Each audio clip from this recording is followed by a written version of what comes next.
Colleagues, friends, good morning, good afternoon, and good evening. I see the number of participants joining us is fast approaching 100, which is fantastic. So it's time to make a start on this important and timely digital dialogue, which, as you know, is very much focused on child justice, child-centered justice. This is a digital dialogue which is hosted by UNODC and UNICEF, and you're very warmly welcome to the session today. My name is Helen Morton. I work with the team at the World Health Organization focused on prevention of violence against children, and it gives me immense joy to see so many colleagues, friends, and allies in this conversation today. You may be familiar with the Digital Dialogue series. This is number 4 in a series of 8 digital dialogues. And the intent of these digital dialogues is really to maintain momentum, community, accountability, and delivery following the first ever Global Ministerial Conference on Ending Violence Against Children, which happened in Bogotá last year. I'm delighted to see many familiar faces, names, friends, and experts who joined us in Colombia to really make that moment quite historic and memorable. We will cover much ground in the next 90 minutes. You will hear in the next hour and a half from champions, from experts, from allies, from young people. And you'll also have the opportunity to share your perspectives in a number of polls that you'll see in the chat function. So please do participate energetically, warmly, and throughout the session today. The session is recorded, as all other digital dialogue sessions have been recorded, and is available for any and all of you to download afterwards from the official Global Ministerial Conference website, which we'll make available in the chat. And I'm very aware that there's much ground for us to cover and that you're very keen for us to get started. So without further ado, let's hear some welcoming words from eminent colleagues and specialists. We'll make a start with a few welcoming words from Katie Blakely from UNODC, who's a project lead on violence prevention, and then hear from our colleague from UNICEF, Grace Akagoli, who's a specialist, again, in child-centered justice. Thanks so much, and over to you, Katie.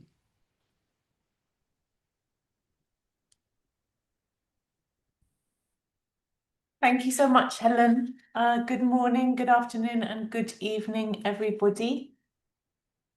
Across the globe, children and young people face systemic and structural violence. Some of the most affected are those who are in contact with justice systems that are designed for adults, grounded in punitive models, and fail to fulfill, respect, and protect child rights. Last year in Bogotá, member states reaffirmed the indispensable role that justice systems have to make in preventing and responding to serious forms of violence against children. There will be no end to impunity for these violations without accountable, fair, equitable, and child-sensitive justice systems. Member states also emphasised the importance of promoting coordination between the many systems responsible for protecting children from violence and crime, including, but not limited to, the justice, health, education, and child protection systems. The key role played by justice systems in preventing and responding to violence against children was recognised by the international community in 2014 with the adoption of the United Nations model strategies to eliminate violence against children in the field of crime prevention and criminal justice, the most recently agreed normative instrument for child rights. These international standards stress the need for a holistic approach to preventing child involvement in crime and violence, promoting the recovery of child victims, and ensuring the fair treatment of those children in contact with the justice system. UNODC has a long history of supporting member states in strengthening the capacity of justice systems to better serve and protect children from crime and violence. It's my pleasure, on behalf of the team, to warmly welcome you all to this digital dialogue on child-centered justice. We're very grateful to all of our speakers for generously taking the time out of their busy schedules to join us today, as well as to all of our participants for your engagement and interest in this very important issue. We hope that today's discussions will inspire fresh thinking and drive concrete actions to bring the child-centered justice commitments made in Bogotá to life. Thank you very much.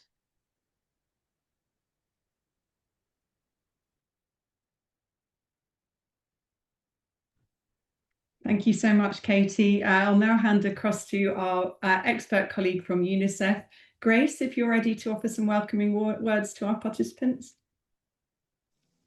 Correct. Hello, can you hear me well? We can, Grace. Thank you. Yes. Hello, good morning, good afternoon, good evening, and a special shout out to our colleagues from Asia and the Pacific, who I imagine it's very late for them, especially for the Pacific. 9 months after the Bogotá call to action, we are gathered today to revisit the pledges made during the ministerial conference and see if the announcements then on justice have given birth to action. We are also here this morning to celebrate the wins that have already been made by some of our colleagues who are on the ground and who will happily share their achievements thus far. While justice-related actions are mostly contained in the second action point of our commitments on ensuring comprehensive prohibition of all forms of violence against children, including their full protection in criminal law and effective direct and indirect access to justice and reparations as appropriate for children, it even enumerated all the contents of a model law that you can have on prohibiting violence against children and other action points in this regard. However, justice system is also part and parcel of strengthening child protection systems and is part of any response or support services for violence, whether it's offline or online. Also, it contains some of the other enablers or accelerators when it comes to access for justice. For example, in Action 1, it talks about legal empowerment of children and their families. To us in UNICEF, you must have heard of the Reimagine Justice for Children agenda, where we don't just help strengthen the justice system, but also ensure that we work on separate pillars such as legal empowerment of children and their families to claim their rights, legal aid that is free and timely so that a child who is a victim or in conflict with the law is able to access the remedy and support services that they so deserve under their rights. In the recent World Congress on Justice with Children, we also adopted a declaration on advancing child-centered justice that also focuses on violence against children. Both UNODC and UNICEF have developed a lot of guidelines, and their field experience, as will be demonstrated today, will already tell us that there are some successes that have been made, but also there are still things that we should progress on. I hope that even if it is already 9 months since we have committed to pursue a child-centered justice, it will not take us 18 years, as most of us who have spent almost half of their lifetime, to be able to translate this commitment to action. Whatever we can do in a small amount of time, or maybe in a lifetime that we can contribute to work on child-centered justice, we will do it as best as we can and contribute and make sure that our legacy is a legacy well lived, not just for our own children, but for the children who are victims of violence. Thank you, and I hope you would listen very carefully. I know it's summer from all our distinguished experts who will share with us their progress already made. Again, thanks to WHO and UNODC for co-convening this with us. And now I turn it over to our wonderful moderator, Diane. Thank you very much, Grace. And good morning, good afternoon, distinguished partners, colleagues, friends. It is really a privilege for all of us to be with you here in this virtual space and the digital dialogue on child-centered justice, where we bring together leading voices committed to rethinking how our systems respond and protect the children. My name is Diane Farias. I'm the legal officer of MBAC, and it's my privilege to be with you today in the sessions and help to guide and moderate, which include the country reflections and the panel discussion with experts. Before listening to our distinguished experts, I would like to pause in a moment and just to let you know that we have 2 questions you can now see in the screen. So this will guide our thematic roundtable later today, and I encourage you to start reflecting on them. So in 1 or 2 words, how would you describe your key takeaway from the dialogue today? And the second one is, what is one child-centered justice initiative that you are leading or have seen in this contest and in your contest that could spark ideas and inspiration for others? Thank you for sharing the screen. Please remind them and keep it just for you to take away throughout all the dialogue. To ground our conversation in recent global in the commitments, I now invite my colleague Greta Tamaro to share a summary of the pledges made by member states during the last year's conference in Bogotá, which is a foundation for today's reflection. Let me now hand over to my dear colleague Greta, who will walk us through a brief overview of the pledges. Thank you, Greta. Now you have the floor. Thank you, Diane. Thank you so much. And if we could maybe have the slides up. Perfect. Thank you so much. So thank you, Diane. Good morning, afternoon, and evening, everyone. Thank you very much for joining today's session. Before we dive into the discussions, I'd like to share a brief overview of the key trends we observed in the pledges, touching on child-centered justice that were submitted by member states during last year's Global Ministerial Conference on Ending Violence Against Children in Bogotá. So out of 103 countries who have made pledges, 49 committed to strengthening their justice systems and processes from different angles, underlining a global momentum. These pledges collectively underscore an increasing recognition of the importance of justice systems that are not only legally sound, but also attuned to the specific needs and rights of children. So let's take a closer look at the main themes that emerged. Next slide, please. Perfect, thank you. So one of the most prominent trends was the strong emphasis on legal reform. Member states pledged to align their national laws with international child rights laws, standards, and norms. This included, for example, pledges to increase the minimum age of criminal responsibility and to enact or amend laws to strengthen the child justice systems. We also saw clear commitments to make justice systems more child-sensitive. This included establishing, for example, specialized courts and interview rooms, creating child-sensitive procedures, enhancing psychosocial and legal aid and court support services for children, and as well introducing diversion programs. These efforts are to ensure that children are not re-traumatized or re-victimized by the justice process and that their best interests are always prioritized. Another key trend was the move towards integrated multi-sectoral services. Member states recognize that preventing violence against children requires collaboration across health, education, justice, and social services. Pledges included the creation of multidisciplinary teams, national coordination bodies, and shared protocols to ensure a unified response to child protection, which integrates the angle of justice. Many pledges focused as well on providing holistic support to child victims and survivors. This included legal aid, psychosocial support, medical care, and trauma-informed services. To ensure these systems function effectively, member states committed to large-scale capacity building.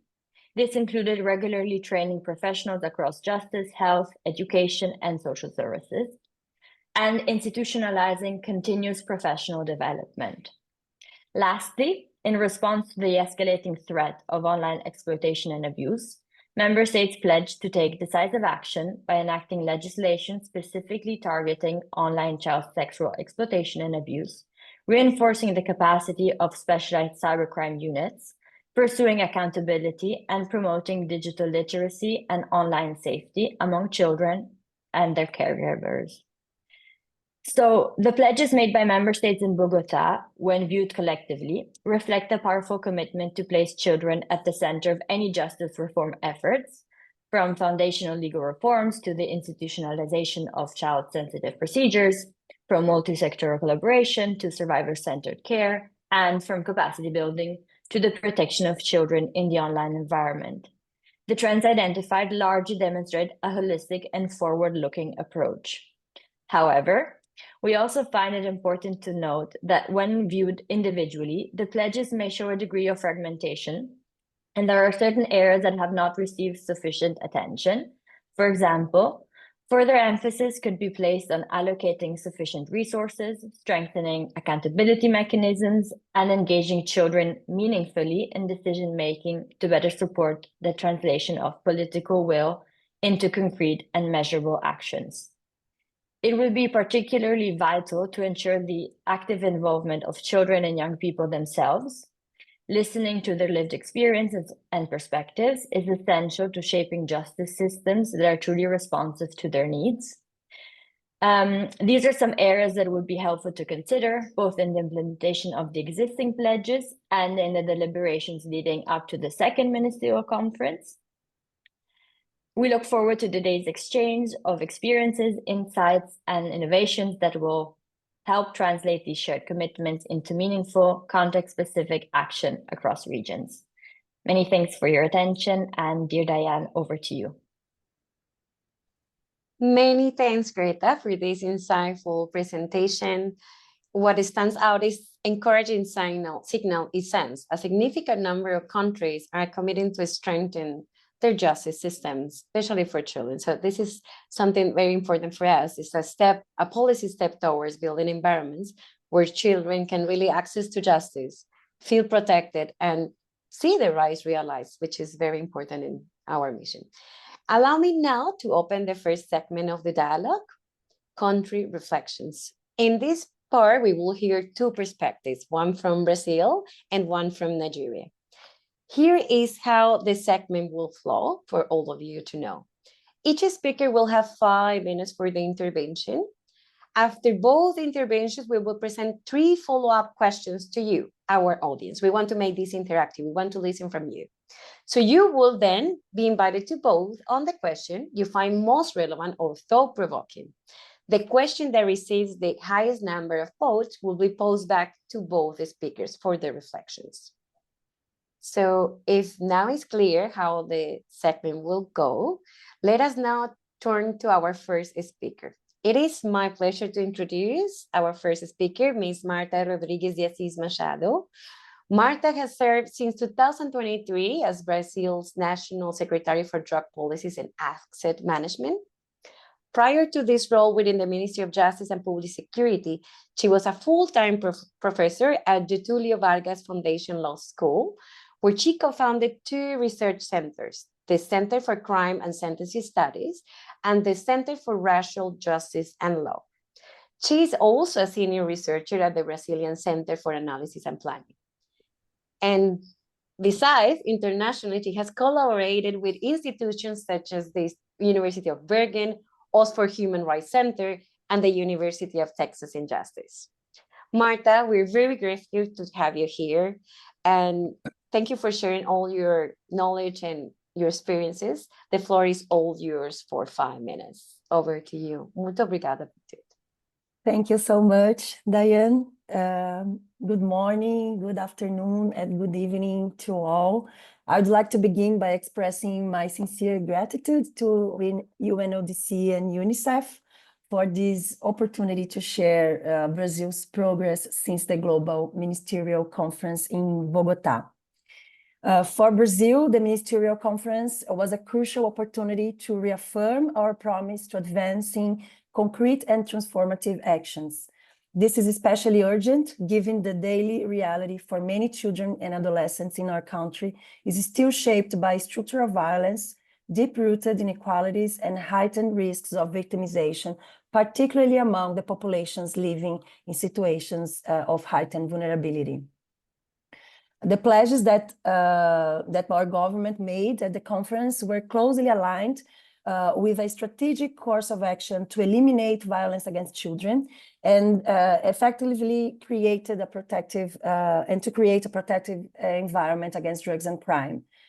This course was initiated in early 2024 in partnership with UNODC and culminated with the launch of Brazil's first national strategy to end violence against children, named Crescer em Paz, Growing Up in Peace, last April in the ministry, through the Ministry of Justice and Public Security, where I work now.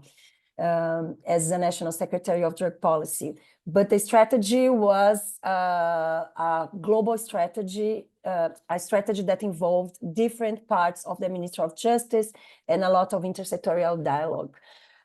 It was inspired in the global strategy to end violence against children, as this strategy shows the need of a bold and systemic response. And it was co-created through extensive consultation with all secretariats of Ministry of Justice, as I said, other ministries, civil society, academia, and young people themselves. This was a very inclusive process that emphasized a shared understanding of root causes and the critical role of cross-sectorial collaboration. The strategy pursues three interrelated objectives: preventing the involvement of children and adolescents in violence, crime, and drug use, providing support and rehabilitation for victims through comprehensive care, addressing not just immediate consequences of violence, but enabling long-term healing, resilience, and empowerment, and ensuring access to justice by redefining justice and its systems through a child-sensitive lens, grounded in the understanding that true justice for children is not punitive, but restorative. So we also followed the methodology and the structure of the global strategy. So we structured our initiative in 4 priority contexts, where vulnerability and violence intersect most acutely. So context of insecurity and organized crime, where children are often caught between silence and survival. Just systems, where far too many children are treated as problems, not as humans. Digital environments, where new threats evolve faster than our systems respond. And 4, children on the move, vulnerable journeys, including migration, trafficking, and displacement, where invisibility becomes risk. So the Ministry of Justice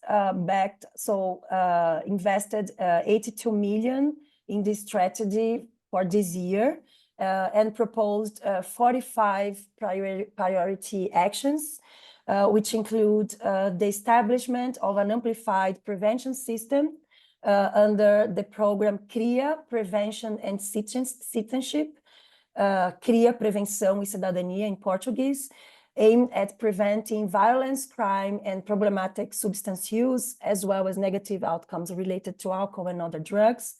The creation of a national network for public safety in schools to train, systematize, and disseminate good practices for preventing and combating violence in educational settings. The establishment of standards for online age verification, ensuring that children and adolescents access digital environments appropriate to their stage of development.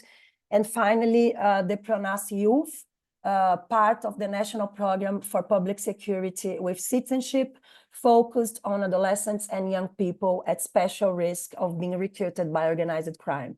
I'm personally involved in the last initiative, the PRONAS Youth, through which we aim to address systemic conditions that make adolescents and young people, especially in peripheral areas, dominated by organized crime, so that make adolescents vulnerable to violence, abuse, and exploitation.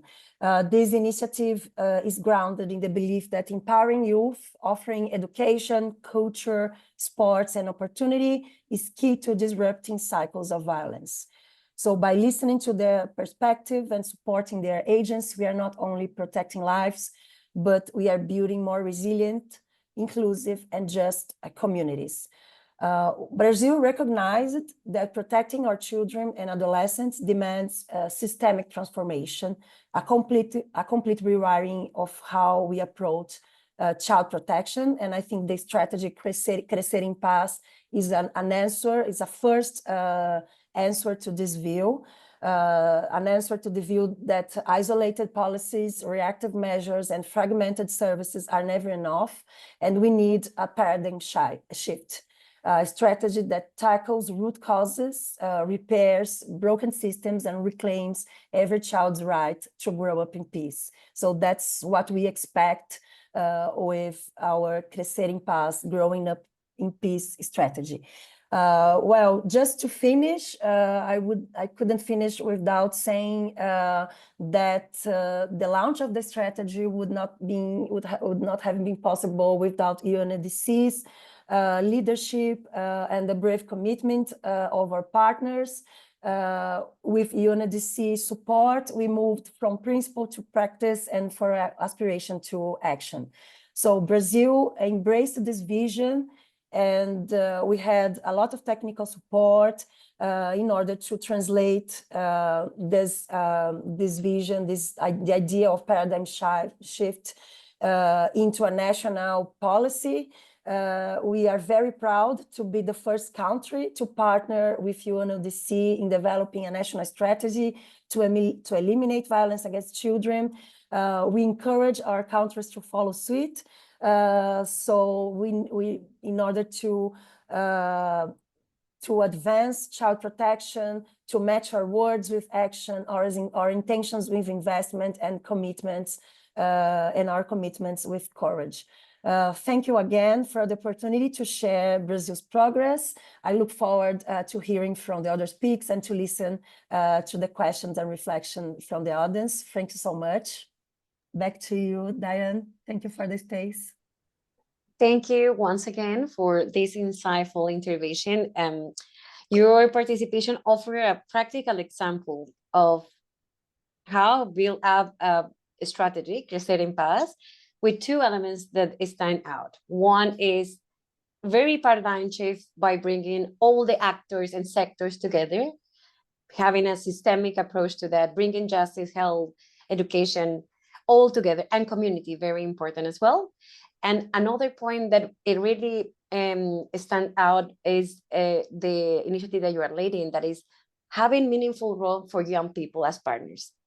Make their feedback and their input very meaningful and included in the activities that you are doing and the strategy itself. So thank you for this example, for moving from aspiration to action and translating commitments global into national transformation. Thank you very much, Marta, for this insightful and wonderful example.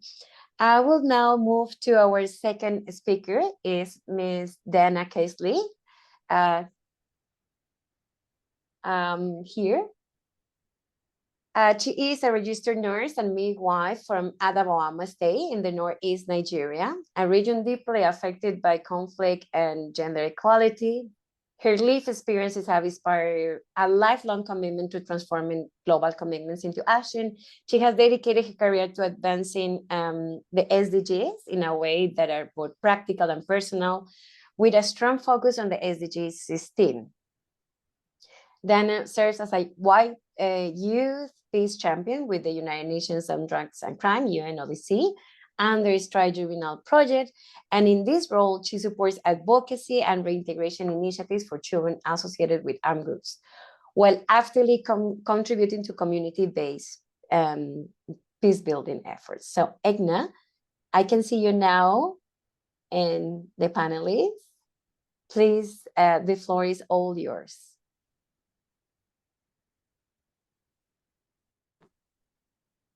Hello, everyone. Good evening. I am very pleased and honored to be here with everyone and to talk about our work as youth peace champions in Nigeria, especially in the big states of Nigeria, that's Borno, Adamawa, and Yobe. So young people in Nigeria have been driving change in the Northeast through a network known as the Youth Peace Champions, and we're leading the front through the EU-funded Strive project. We have 32 Youth Peace Champions across Borno, Yobe, and Adamawa states, and we're taking the lead in peace building, child protection at generally the grassroots levels, and we've been able to participate, in the 5th World Congress on Justice with Children, the satellite event that was hosted in Maiduguri in June, and we successfully, launched the Youth Call to Action in collaboration with the state government of Adamawa State, Yobe, and Borno, alongside UNODC and CSO leaders. And this has led to demanding child-friendly justice systems and the recognition of children that are associated with armed groups and portraying them primarily as victims of these unfortunate events that has happened to us in Nigeria. And some of the key areas of our work as youth peace champions, includes digital advocacy. We're using radio campaigns, we use social media campaigns, to shift and change some of these harmful narratives that have been given as regards children in the Northeast. We are also, through this digital campaign of ours over the years, we've reached over 5 million through radio campaigns and through social media influencing. We're promoting the acceptance and encouraging reintegration of children that have been formerly associated with armed groups, painting them as primarily victims of these unfortunate events. Some of the other activities that we do as youth peace champions also include we've been able to set up peace clubs both in Adamawa, in Borno, and in Yobe State. And through these peace clubs that has been set up, we facilitate school dialogues, helping children and students think critically about peace, resilience, and reconciliation. And these spaces equip children, to disregard and also equip themselves with the requisite knowledge of peace building and generally promoting positive futures.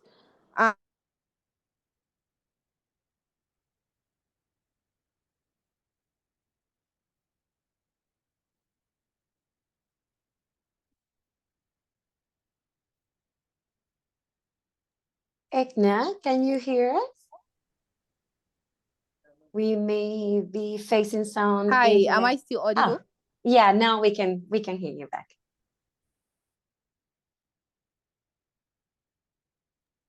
But no anymore. We just for all our audience to know, there are some internet and connectivity issues that they're facing in this. Actually, Egna stepped up super quickly instead of Hi, am I Hawa. audible? Now I think you are breaking up and you disappear. So I will give the floor to Hawa, that she's now joining us. If you wanna make a brief statement, Hawa, can you hear us?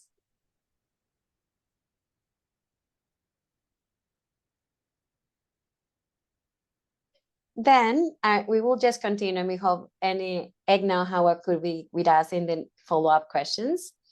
So let me now thank both of our speakers for the insights, and I will now like to turn to the audience. So we will present 3 follow-up questions inspired by these interventions that you just heard.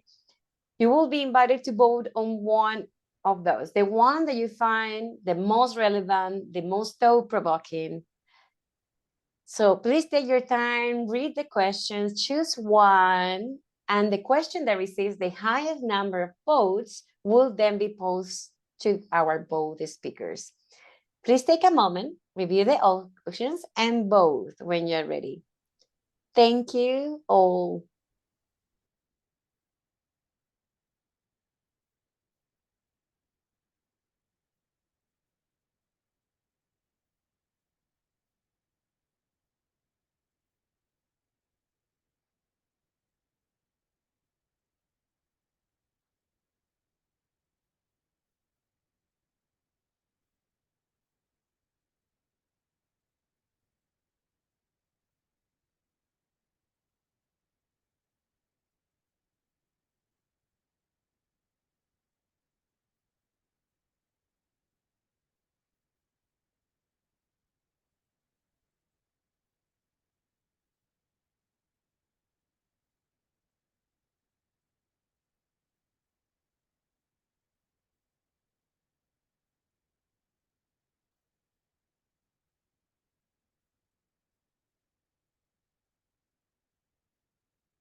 I think we can share the results.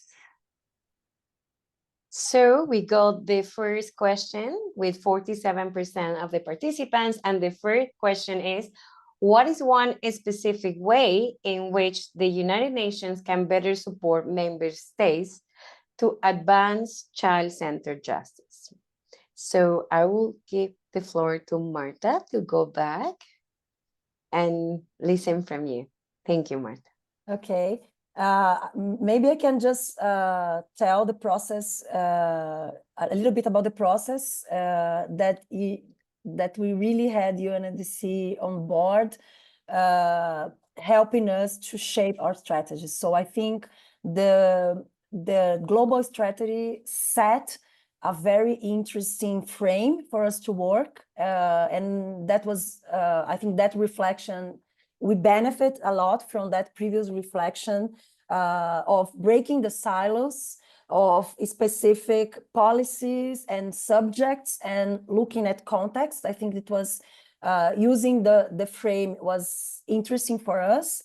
It was not a imposition. It was not a closed closed model, but it was really in dialogue with what we wanted to do. And we had a lot of, so, we was working together with us to build our strategy. So in all the conversations we had across sectors, it was very interesting to have that support. It facilitated the cross-sector dialogue, and really in a very horizontal way. We worked together, we worked very closely with Alexandra Martins in a very horizontal way. And that dialogue was very, very useful. So we could build together our strategy. So I think that's one thing. I think that that exchange was very helpful for us. Of course, it also helped us to mobilize different actors in our conversations, and I think it's important. I think there is an important symbolic support too, to have that possibility to. I think. I'm sorry.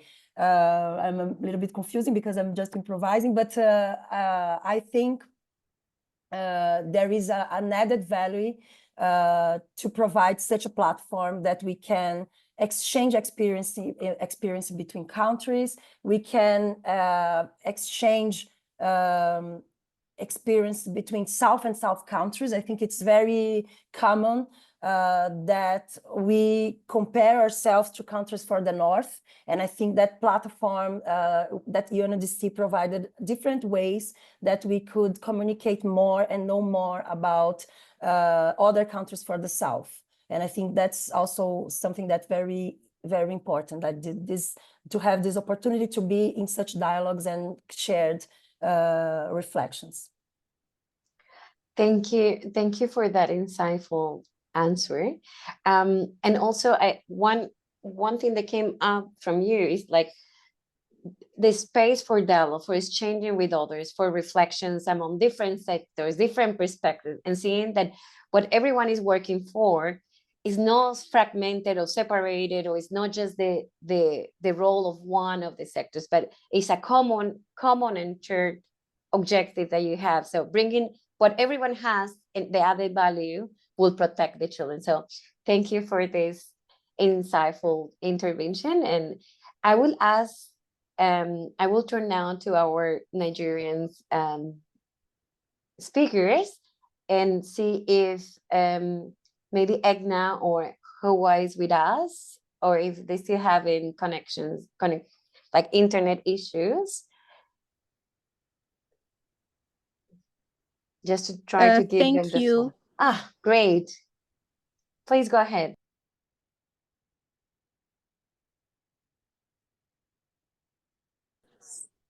Yeah, thank you, Alti. So can I carry on? Yes, please, Egna. Yeah.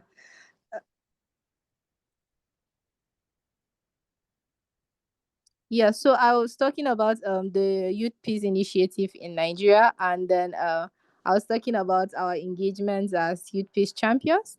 And then going further, we're also trying as peers to drive change, not just in the Northeast, but across Nigeria as a whole. And the Youth Justice Initiative in Nigeria, is distributing juvenile rights toolkits and monitoring detention conditions. And also, as Youth Peace champions, we have been equipped with knowledge and skills regarding the national and international legal frameworks regarding children and their rights. So this has also helped in our community engagements and understanding the legal backings against some of these interventions that we have been carrying out here in the Northeast.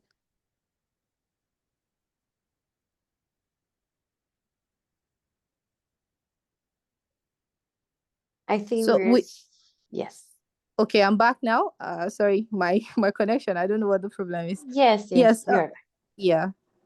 So, like I was saying, we are trying to localize some of the international frameworks that have been done in regards to justice to children, and we're also strengthening restorative justice and child-friendly justice in our communities back here.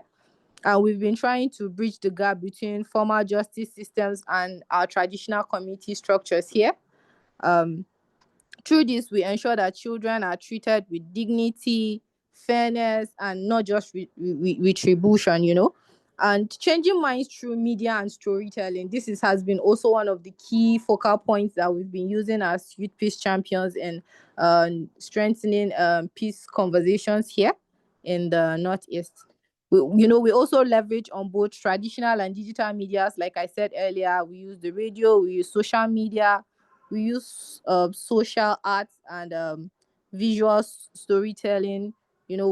Some of our sessions that we have in recent times, we've been conducting sessions online on Twitter especially. It's called Youth Peace Champions of the Week, where we pick out some of these core problems that we have regarding children challenges in the Northeast and talk about them. We also Thank you, Egna. Our time. Thank you for all the attempts to connect and share with us your life experience, and also can you hear me? Yes, we need to wrap up at the moment, but thank you for trying to connect again, to trying to share your experience, for sharing very important takeaways. How important is that you are part of the solution, that you are taking into account, and that we create platforms for young people to contribute, and all the wonderful things that you are doing in the North, creating peace building processes and the reform in the Northeast is very inspiring on what you do, and moving social media, which is kind of where children are now, and young people as well.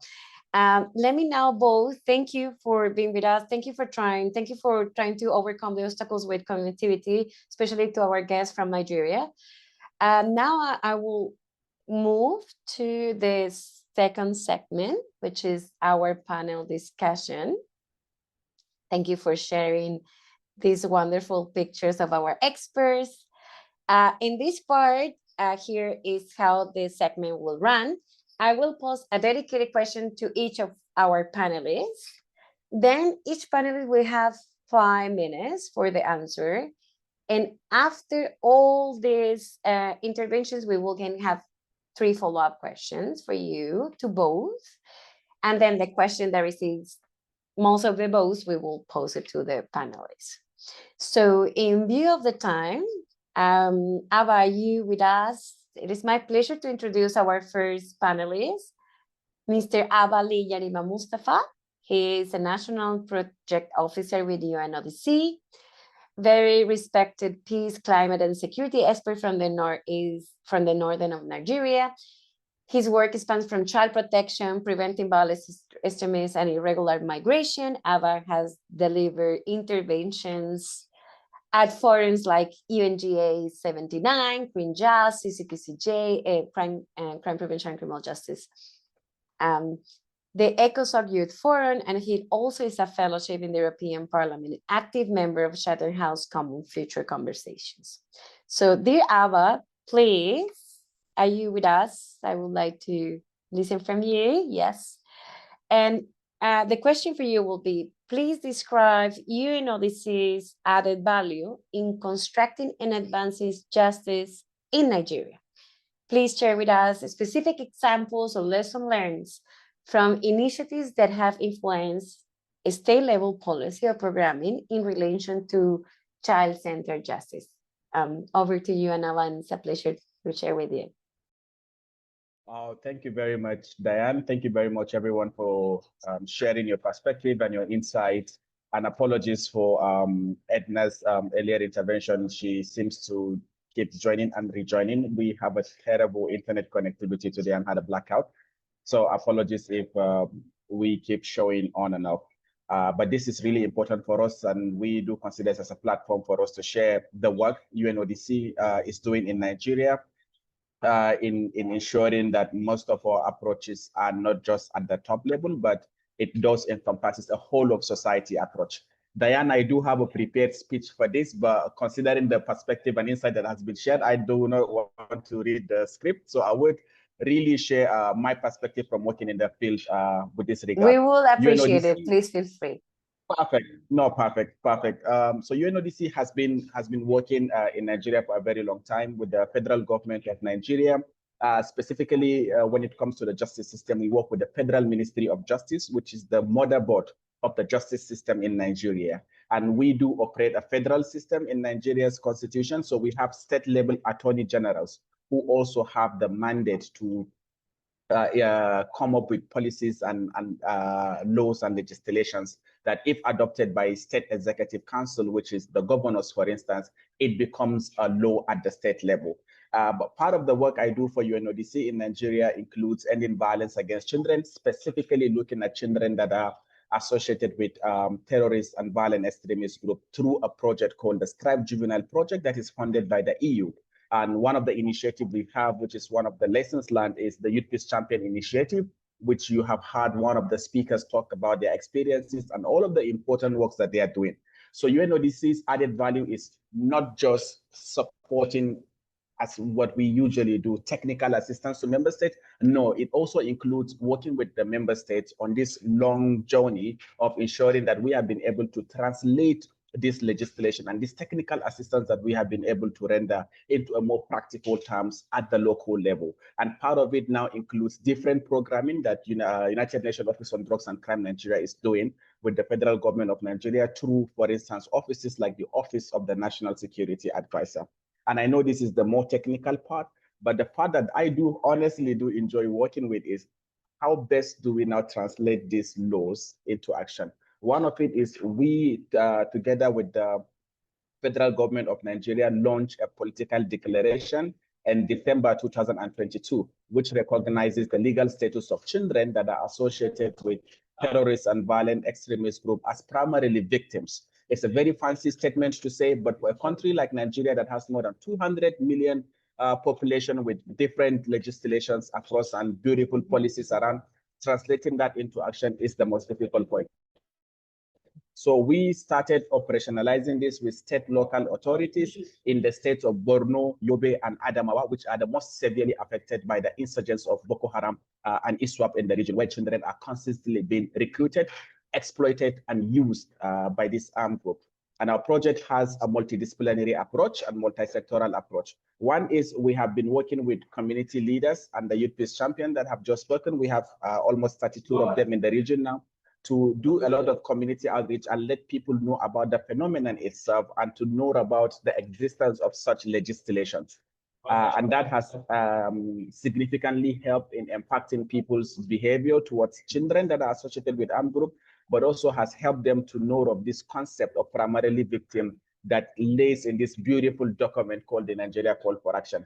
Secondly, we have also strengthened relationship with civil society organizations. We are currently working with CSOs to ensure we have socioeconomic interventions in this affected communities low. But second is you have to also tackle the root causes of this violence, and which some of them is economic in nature. So we cannot just talk about the justice system without talking about the economic or socio-political situation of the context that we work in. So these are the added value of the United Nations Office on Drugs and Crime. There is apparently more for me to say, but the timing is extremely too small for me to really say everything. And I hope colleagues would share links of some of the work we do, and also some audio visuals of the work we do. In terms of lessons learned, to wrap it up, is I have, as a young person, seen the real change that we're yearning for. We are convening this dialogue, digital dialogue today, to talk about what we have been talking about for a very long time.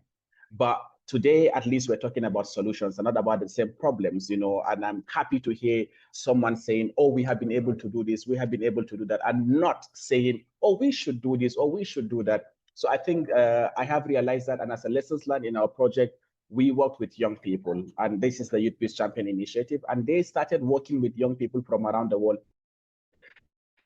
especially in launching the Youth Call to Action, which is a political declaration as well, just like the Nigeria Call for Action. But it's amazing to see young people driving this with limited resources in a context that is really fragile.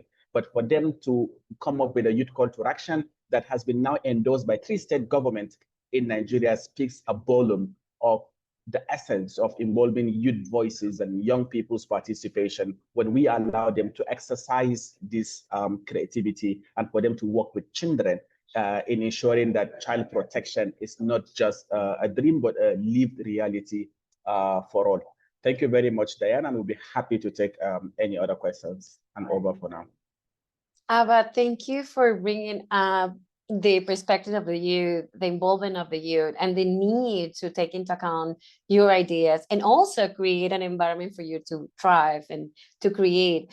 And I think one of the key messages from your intervention is how we translate law policies into really realizable actions that really create a platform for everyone to protect our children in our community. So thank you for this beautiful insight.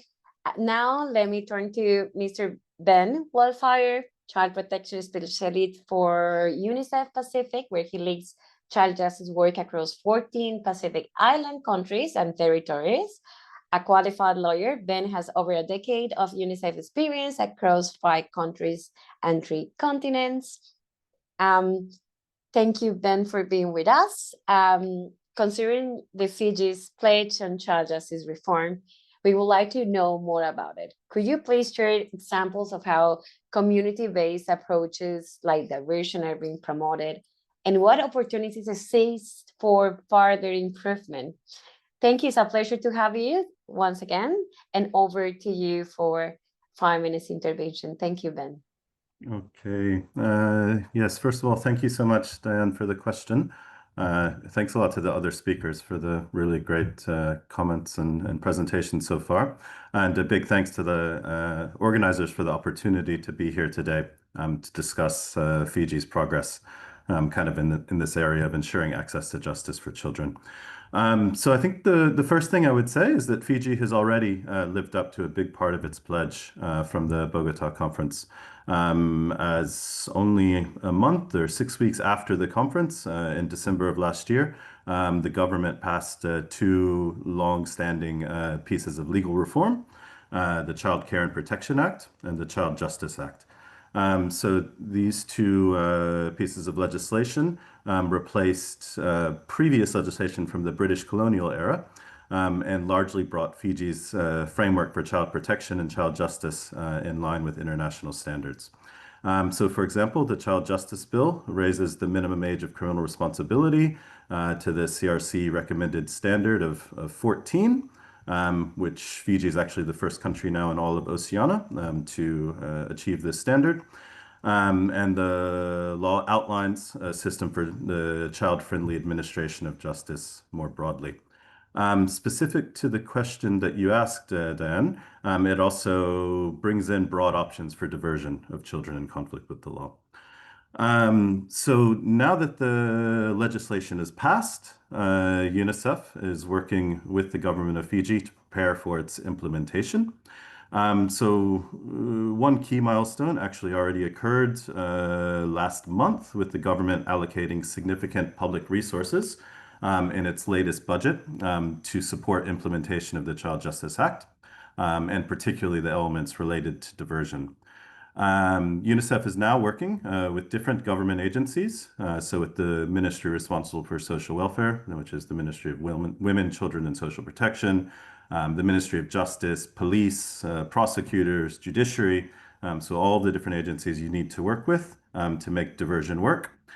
So we're working with them to analyze what SOPs they already have related to children in conflict with the law and to support updating these. What I'm more excited to talk about is actually very similar to what Abba was just describing in Nigeria, about the process of actually translating this very positive legal framework into action that benefits children in the community in the way that it was designed to. So to do that, UNICEF is now working with the government to implement a specific pilot project on diversion, where we're really looking at community level action. So the government, with UNICEF support, already analyzed subnational data on where children are actually coming into conflict with the law previously, and selected 3 pilot sites to try to model and roll out this comprehensive multi-sectoral kind of diversion program. So the 3 different sites are looking at different typologies of kind of types of places that we often see in Fiji and the Pacific, where we can test the diversion process in these different contexts. So the first one is a place called Nasinu, that's a more urban area. The second is called Ba, which is a rural area, and the third is Savu Savu, which is a maritime area, which is kind of a very common context here in the Pacific, where there are challenges around extending government services and programs to more remote outer islands. In the pilot, UNICEF is working with the government to establish the coordination mechanisms amongst the actual service providers from the government that are on the ground in each place, who will be encountering children in conflict with the law and providing them with support. So key amongst these are police and the Department of Public Prosecution, who have the power under the Act to actually divert children. And then as well, social welfare, who is the agency that's responsible for community conferencing and developing diversion plans. Beyond this, we're also looking at, in these communities, working to develop a service mapping to make sure that children who are diverted can actually be linked to other services. So really looking at what's available in each place and where a child who has come into conflict with the law can receive support so it doesn't, doesn't happen again. So this is the last time that they come into contact with the justice system. So this allows a child-centered and a tailored approach, looking at the circumstances of each child, and then linking, him or her with counseling, with vocational training, with education, with sport-based programs, with faith-based organizations, to, whichever of these would be, most relevant to the circumstances of that child, to support them. So in this way, we're really looking at trying to support the government to address the root causes of offending behavior. Part of this is also looking at facilitating measures such as emergency social protection, because also, as Abba was saying in the last presentation, we need to look at the kind of the context beyond the justice system for what's causing these children to come into conflict with the law. And then finally, we're also looking at community outreach and kind of social behavior change programming in each of the pilot sites, so accompanying these services to make sure that there's community buy-in to the diversion programs. Because I think that, we've identified that there's a risk that if community attitudes regarding child offending aren't what we want them to be, this could undermine the effectiveness of the program.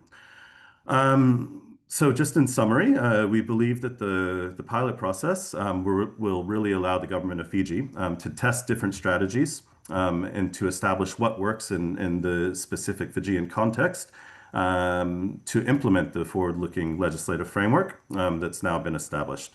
So the goal is to model and set up a system on the ground that diverts children from the formal justice processes, links them with services, and by intervening early, supports these children to mature into positive and productive members of society. So I'll just stop there and say that, I mean, UNICEF really congratulates the government of Fiji for its impressive progress so far, so including living up to the commitments that it did make at the Bogotá conference. And we're really looking forward to, continuing to support in this area. Thank you. Thank you very much, Ben, for this intervention and this insightful, and also congratulations and all the comments to the government of Fiji for taking this as a priority in the agenda. And you bring something very important. When you allocate resources and these are dedicated for moving forward with child justice, these things can be done. All the change that you want to bring to promote diversion, to bring community approaches and give answers to them. Addressing the root causes. What is happening?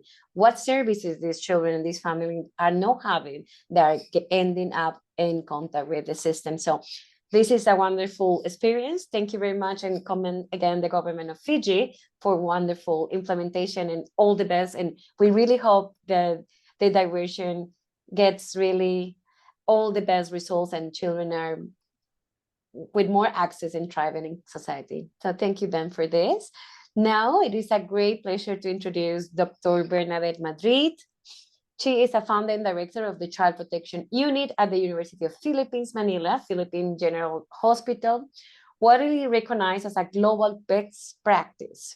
She also leads the Child Protection Network Foundation, as has shaped national policy through her research and surveys on multiple government commitments. Dr. Madrid, the Philippines has pledged to institutionalize multidisciplinary teams nationwide. Could you please, and thank you for being with us today.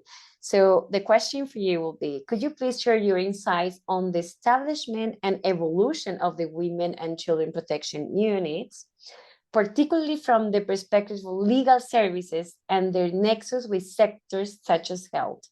And welcome, and we are really looking forward from you and all your knowledge and all your lived experience. Over. Okay, thank you, Diane.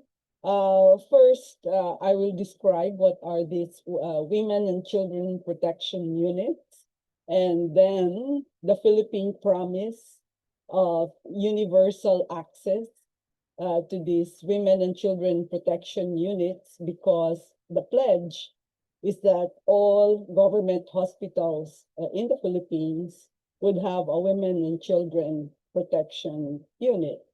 So this, as we all know, children victims of violence, they need a lot, in terms of health, in terms of justice, in terms of education. So just to name a few. So not all of these resources can be provided by just one agency. So the reason for the multi-sectoral work. But at the same time, if the child has to go to different government agencies to be able to access the different needs of the child, then they will fall through the cracks. So the idea of the Women and Children Protection Unit is that the gateway are hospitals, because the focus is care. So, but in the process of getting care, you also access justice and all of the other needed services. So it's just the gateway. So in that Women and Children Protection Unit, you have doctors, social workers, mental health professionals, police, and also partner lawyers. So that all the services are just in one place in these WCPUs.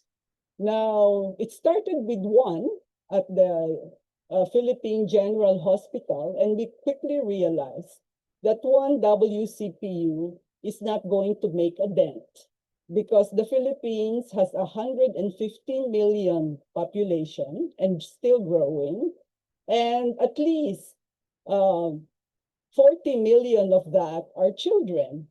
So how are you going to provide the needs of 40 million children with one unit? Impossible. So we had, the initial goal was that every province should have at least one, but that still is not enough. And that means going from province to province, we have to advocate with the local government unit. So it's a public-private partnership with support from external donors. It could be UNICEF, it could be UNFPA, it can be Kinder Not Hilfi. So it's different partnerships to be able to establish these women and children protection units. And so with the promise of the Philippines in Bogotá, the promise is about now institutionalizing and helping, not only helping, but really scaling up this distribution of WCPUs so that any child in the country, anywhere, will be able to access this care. And so with that promise, actually there has been progress. So now there is a Senate bill about institutionalizing the establishment of these women and children protection units. And also on August 14, which is next week, all the different government agencies involved in the referral system, justice, health, social welfare, education, local government, even foreign affairs, labor, the law enforcement, the national police, NGOs like us, the Child Protection Network, we're all going to come together to sign the resolution of the revised protocol on the management of children victims of abuse, neglect, exploitation, and discrimination. It took more than, since November, it took this long to be able to polish the protocol that outlined the referral system and the responsibilities of each of these different agencies. And with this resolution, it's going to support, also the referral system where all cases of abuse will be referred to the Women and Children Protection Units, as well as the multidisciplinary teams. That was the second promise in all municipalities in the country. What our study has shown is that having these units, this multidisciplinary support for the child, increases access to justice, because the children and their families on their own, without the support, find it difficult going through the process of the judicial system. Somewhere along the line, without the support, there would be desistance. So with the research looking at the effect of these units, we found that it increases the filing of complaints. It eases, it's less traumatic for the child to go through the judicial system. So it encourages them to go through the judicial system with this support, because it's not only the police and the lawyers and the courts, but you have also to ensure that the child's mental health is able to remain, to be able to improve while they're going through the system because of the effect of the trauma itself. You want the system not to add to the trauma.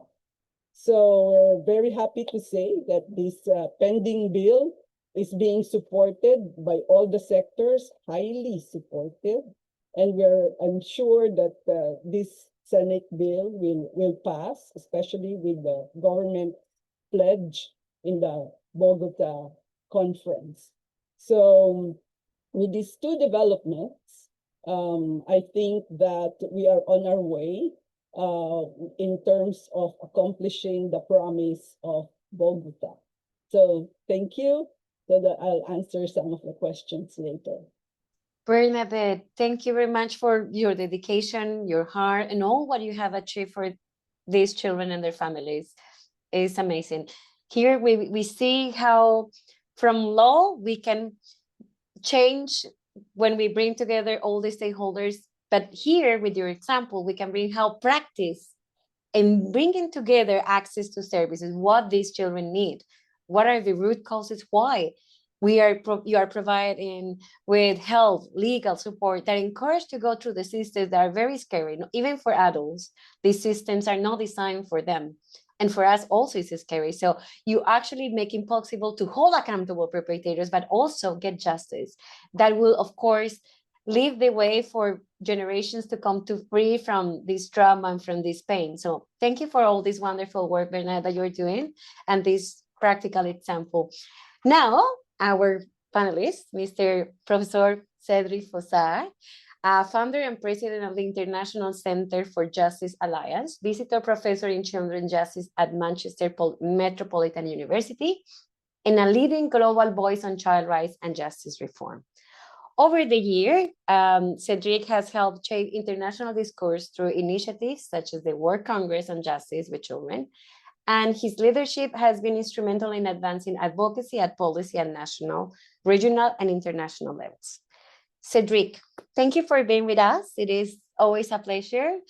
And from this extensive experience, could you please share with us your vision of what truly is child-centered justice system, or how this should look like, and the direction that we should be striving towards? Please go ahead, and it's a pleasure to have you as well in this panel. Thank you very much, Diane, and good morning, good afternoon to everyone, and thanks to UNODC for the invitation. We are today in this panel, and of course, all of us, we know that children are first right holders, but I will add an and a but. And we know if they are right holders, it's because they are individuals with specific rights due to their evolving maturity. And that is well protected by a very well-developed range of rules, legal framework, etc., in particular, the UNCRC. But, you know, in the end of the 80s, beginning of the 90s, we didn't speak at that time about the concept of child-centered justice. So where is it coming from? So we saw a growing movement in the past years about this concept of people-centered justice, which have been slowly adapted to the concept of child justice. In particular, after the World Congress on Justice with Children in 2021, the OECD developed the child-friendly justice framework, and they mentioned there this concept of child-centered justice, which means a justice system that is focusing on children's needs when they access to justice. And I will have one key element there is a solution-oriented justice system, which means that we try to support the child. So we know that children that are involved in the justice system often come through marginalized background, unfortunately. For instance, research from all over the world and for many decades now have shown that due to a lack of adequate support, children in general, in particular children from care, face various challenges such as abuse, neglect, poverty, disability, which increase their likelihood of interaction with the justice system. So whether they are victims, they are witnesses or perpetrator, when children enter into contact with the law, they face a numerous of barriers within a structure which is designed by and for adults, mainly and firstly. So they do not, justice system, do not enough recognize the need of children. So children like adults, they face different barriers, no? They got similar one and the same one, such as poverty, discrimination, language, etc. But additionally for children, they might not recognize as right holders, as we all do here in this group of activists, no, on children's rights. And if it's so, it's because of their young age. Their voice are not enough heard. And we know there is so many countries where child participation is still a vague concept. They can be convicted for statute offenses. They face child-unfriendly procedure that not adapted to them, and in which in the result of which can be disemployment. They don't always understand legal terms, the concept, and they may be intimidated, in particular with the first contact with police, for instance. They are often unaware of their rights. And let's add that they might face additional difficulties in accessing justice due to their cognitive development and even their mental health. And we know that, unfortunately, a large number of children that go in contact with the justice system might suffer one or several mental disabilities or difficulties. So as Grace mentioned before at the beginning of this meeting, we organized in June this year the World Congress on Justice with Children, which focus was basically the concept was, how could we promote child-centered justice to reduce violence against children in justice system? So we had in Madrid, that was co-organized by the Spanish government, we had in Madrid more than 900 participants, 6,000 participants online, 60 satellite events in 60 countries, 100 sessions, etc. And the objective was really to bring a little bit what is the understanding of the trends, but as well the difficulties, and where we can go forward all together in the 2025-2030 agenda. The World Congress ended up with a global declaration. And I just wanted to mention what is said in the global declaration about what is the definition of child-centered justice. So it says child-centered justice ensures children are empowered and supported in order to prevent the emergence of challenges and to resolve them in an age-appropriate, inclusive, and accessible environment. And as you can see, behind that concept of child-centered justice, we focus on solution-oriented justice and practices, no? So before the Global Declaration, and the Global Declaration was actually inspired by the working group on SDG 16 on justice for children, justice for all, in particular the game changer that have been developed in this working group about what would be an ideal child justice system. There were 3 or 4 elements that I wanted to recall very briefly because I know the time is short. But the first game changer that child-centered justice should focus is a prevention services. And when we say that, we want to say that justice system need to learn to serve more children at home with their family. This is a fundamental right of children to be in a secure environment, and if possible, to be supported in their environment. The child justice system should be oriented, solution-oriented, such practice such as restorative justice or the Barnard's model. And is a kind of what we're asking is a shift the focus of justice system from the punitive approach to a solution-oriented approach to foster the reintegration of the child into the society.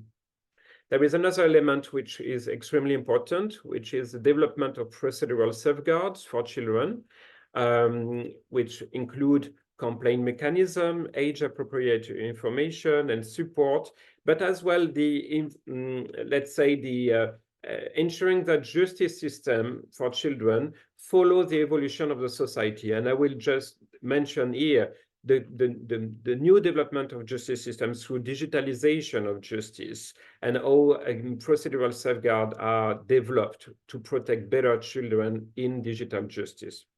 And finally, I think we are living very difficult moment at the moment. NGOs, UN, we all know what is happening in the international context, in the humanitarian context as well. And we need people. So that's why we call for more child-centered collaborative alliance to build a better network between human beings as well and experts and professionals. So in a word, I will just finish to say that I think perhaps to answer the question that the audience voted for the last panel, I think one thing we need to focus on and to promote to ensure a better justice system for children is really to bring child-centered justice to stand on its own and to become a global priority, which will certainly ensure more accountability and will, of course, uphold the rule of law. Thanks. Thank you. Thank you very much, Cedric, for this visionary point. And also the takeaway is we need to design new systems that put the child at the center, not only the child, but the environment that support the child to grow and to be free. So very important is to bring the family communities and create an environment for them to continue to survive. And this with the support of all the active members, including youth and the children themselves. So thank you very much. I know we are a little bit short with time. So we will start the poll. And in the meantime, I will give the floor to my colleague, Michael, to share with you some information while you choose your question for the follow-up question for all the panelists. Thank you, everyone. Thank you very much, Diane. Hello, everyone. As it often happens at online events when amazing people are in the room, we did run out of time a little bit, but that's okay. We also did want to give the opportunity to hear directly from all of you the 2 questions that we had mentioned up front in the digital dialogue. We won't have time to cover that today, but what we'll do is we'll include it in the follow-up email that you'll be receiving after the dialogue. So we would encourage you to please do submit your ideas to us. We will be taking a look at it. We'll also have a separate posting about it after the dialogue. And so I think it would be a good way to share ideas that you have and the voices you'd like to bring to the floor. Thank you very much. And back to you, Diane. Thank you very much. And we really wanted to hear from you. We wanted to listen to all the people who are here and took the time to be with us. So please try to answer if you have the time and the willingness. We will appreciate it. In the meantime, I will stop the poll. So we got 38% for the second question. So I will give 2 minutes to each of the panelists. And the question 2 is, what is one example of how we can measure whether justice is actually child-centered? So I will start the other way around. So I will give the floor to Cedric first. So 2 minutes, Cedric, and thank you for sharing all your knowledge and insights. Over. Diane, you asked me, I could not hear, sorry. Sure. Yeah, okay. What is one example of how we can measure whether justice is actually child-centered? Right, okay, I've got 2 hours, right? Yes. There is too much to say, but I would perhaps refer on a paper that actually I drafted with Michael in the past. So I used to run the Global Initiative on Justice with Children, and at the end of the last the previous World Congress in 2021, we developed with Michael here present, and will be very good to hear from you, Michael, but I'm sure we'll not have time. On the approach of systemic participation of child justice. And I think there is an interesting shift in the concept of hearing the voice of children at court, in the proceeding, and involving children in the decision making. And there is so many different examples. I will give you very briefly 3. Slovenia in 2021, the government decided to implement the Barnard's model, and which is a very interesting model of child-centered model, where really the child is at the center of the different department. And the full legislation had been co-drafted by a group of children and young people. They were involved in the definition of the legislation. Another example, Ireland. Ireland have been pioneers in Europe in the child-centered approach, and we all know as well the Laura Landis model, etc. And Ireland developed this national strategy focusing on how to implement child voice in the definition of the strategy. And what they did, they followed the example of the Oberstone Detention Center in Ireland, where actually children are involved in the management of the detention center. I'll give you just one example. They are involved in the selection of the director of the detention center. And all the job interview, etc. Another example, last one in UK, there is an organization, a small organization, but really well organized, which is called Peer Power, and they develop a lot of child and youth participatory board, which are invited to support the Youth Justice Board or even other development of policy in this different level. So, so many examples, and we'll be happy to share the link to the paper that has been drafted a few years ago. Thank you very much, Cedric. Yeah, it is the time for children to rule, even choosing the directors that are in contact with them. So let's continue with Bernadette, please, over to you. Yeah. I have a very simple suggestion that can be done by everybody, no matter you're a developed country or a developing country. Anyone can do this. We all have satisfaction surveys in everything. Why not have satisfaction surveys after a child has testified in court or participated in a court proceeding? So very simple. They just check something or have these different emojis after what they have experienced in court. And so for me, that can immediately be done. Thank you. Thank you very much, Bernadette. Yes, let's put these small machines with their small faces in every court which a child steps in. Definitely, that will be a practical way to measure. Thank you. I will give now the floor to Ben. Thanks, Diane. Yeah, I like the ideas so far. Yeah, I mean, what I would say about measurement in the context of, diversion in Fiji, what I was speaking about before, measurement is quite tricky in the Pacific with general weak data systems.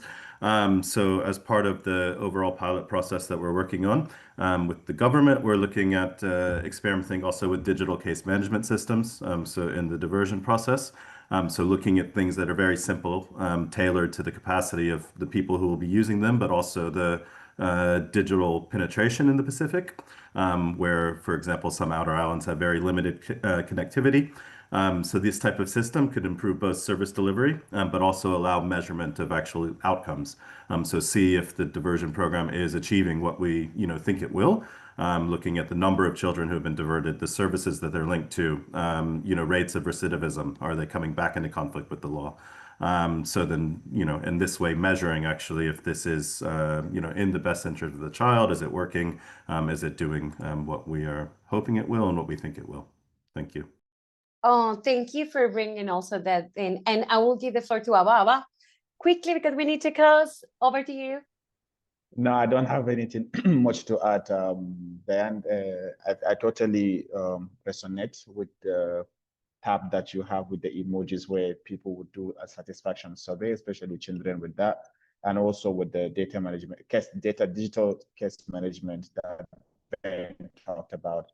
Just to wrap it all, I want to say that if you want to truly know about a country or people's progress, you should look at their prison system or rehabilitation center. So I think for us to make sure that justice system really is centered on children, we should make it a consistent habit to keep visiting correctional facilities and rehabilitation centers where children are being reminded of either at hostel homes or rehabilitation centers, because that's the truest way we can be able to know if all the things we keep writing on policy and legislations on papers are truly being implemented at a practical level when it affects children that are in contact with the law. Thank you, Diane. Thank you to all our speakers, all this insightful, all sharing this knowledge, and let's keep bringing the child at the center. Let's listen more from them to keep doing what we're doing.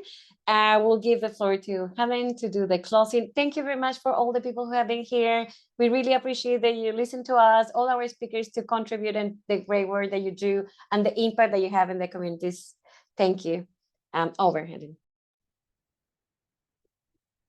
Thank you so much, colleagues, friends. I will do a 5-minute wrap up in 90 seconds, but really wanted to express our genuine gratitude for the insight, the passion, the energy and the expertise that's been brought to bear today. Truly thought-provoking and energizing. I hope you'll agree.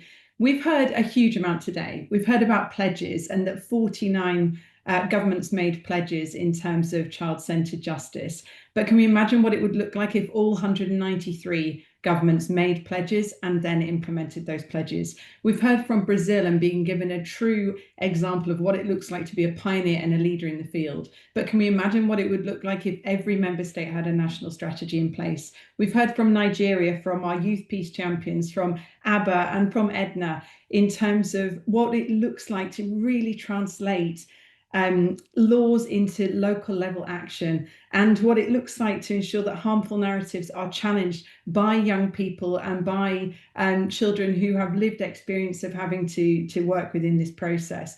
We've heard from Fiji. Can you imagine a scenario where pledges are rapidly adopted with pace and with budget allocated? This is phenomenal. This is exactly what we want to see. And we've heard from the Philippines, really truly thinking about what it looks like taking these pledges right to the provinces and then pushing that right back up to a Senate bill. This is phenomenal work. And to Cedric, thank you again for reminding us about the lineage of this work on child-centred justice and what it looks and feels like to feel neglected in a system which really should be serving our young people. The good news is we don't have to imagine. There will be a second ministerial conference on ending violence against children. We are working incredibly hard behind the scenes now to identify and support governments that are willing to host this. So our call to action to all of you as an incredible community is to really be thinking about how we drive delivery of the pledges that are made, how we ensure there's momentum and accountability and community. And from the WHO's perspective, we really truly want to thank the co-hosts, the participants, and the 185 people that have dedicated your time today, but frankly, many of you have dedicated your entire professional lives to working on child-centred justice. We applaud you, we partner with you, we want to work with you as we move forward. And a last very practical point, please do consider joining us for the subsequent digital dialogues. Our next digital dialogue, as you might expect, is next Wednesday, so in a week's time. And that session is hosted by UNESCO, and it's very much focused on safe learning environments. And subsequent to that, on Wednesday the 20th, as the WHO, we're launching our first ever global report on corporal punishment as a public health concern. So of course, we invite you to join us for that. Thank you again. We appreciate you. We look forward to convening again, and have wonderful mornings, afternoons, and evenings. Thank you so much.